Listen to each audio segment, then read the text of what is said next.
Alright, what's going on, guys? In today's video I'm going to show you how I like to breed my white cloud mountain minnows. This is one of the easiest fish to breed, and to prove that I have probably the simplest setup that's just churning out babies on a daily basis. My colony actually consists of the longfin variety, but this information applies to all the varieties. They're all super easy to breed, so you should have success no matter what you have. Now, I've had my colony going for around 5 months, and I've waited to make a video simply because I wanted to have enough fry at different life stages that I could really represent how the fish transitions from fry to adult. Now, for starters, and what makes this super simple, is I'm actually breeding them in a Rubbermaid tub. This same kind of tubs that people might put outside during the summer months to breed these fish. It's the exact same principles. I'm just bringing them in, and they're breeding all year round for me. For filtration, I simply just have my DIY sponge filter that I made in a video a little while back.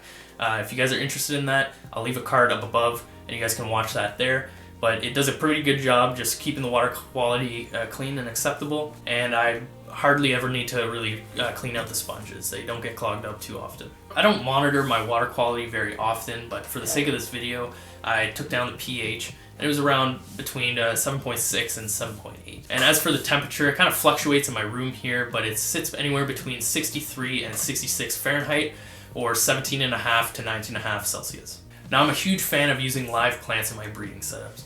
They make the water quality better, they provide organics and microfauna for fry to feed off of, and they even act as a natural spawning mop and natural structure for the fry to hide out in and feel more safe. Specifically Java fern, and I think this is a really great plant for breeding fish simply because its root structure is excellent for fish to lay eggs in, and it has a lot of surface area for infusoria to grow on, which feeds the fry in the early stages. Now, when you're trying to breed any fish, let alone the white cloud mountain minnows, it's really important to condition the fish, and what this means is just simply feed them really good food, provide them really good water quality. Now, what this does is it allows them to build up their body mass, allows them to produce a lot of eggs, and get in the mood for breeding. So what I feed my fish is a pretty simple diet. It's not very different from what I would normally feed them just in a regular aquarium. So I have their staple food, which is tetracolor tropical flakes. It's pretty good food. It's just a good all-round flake food in my opinion.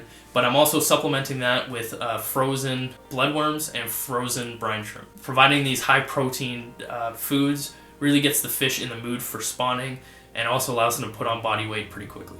For me, it only took a couple weeks from setting up the tub, feeding them really good foods, before I started seeing a little tiny baby fry on the surface of the water. So for me, I observed most of their spawning in the early morning before I would feed them. And even sometimes if I didn't see a lot of spawning activity, I would feed a little bit of brine shrimps, and I found that was a good trigger to get them going. So once I start to see fry, and especially now that they're just constantly producing fry, I'll feed them Hikari first bites. I just had this laying around, and it's pretty good fry food. But I think even if I didn't feed this, they would probably do well just feeding on the infusoria and then the little remnants of the brine shrimp. So it's really that simple. I do water change every once in a while.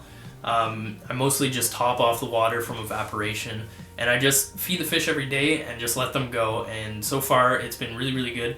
So far, none of the fry are adults yet. They're still in their juvenile stage, and their coloring is just coming in, which is really awesome. In my opinion, the longfin varieties don't get their long fins until, well into their adulthood, so I'm not expecting to see that anytime soon, but it's definitely exciting seeing the new colors coming into the juvenile fish. And there you guys have it, how to breed white cloud mountain minnows.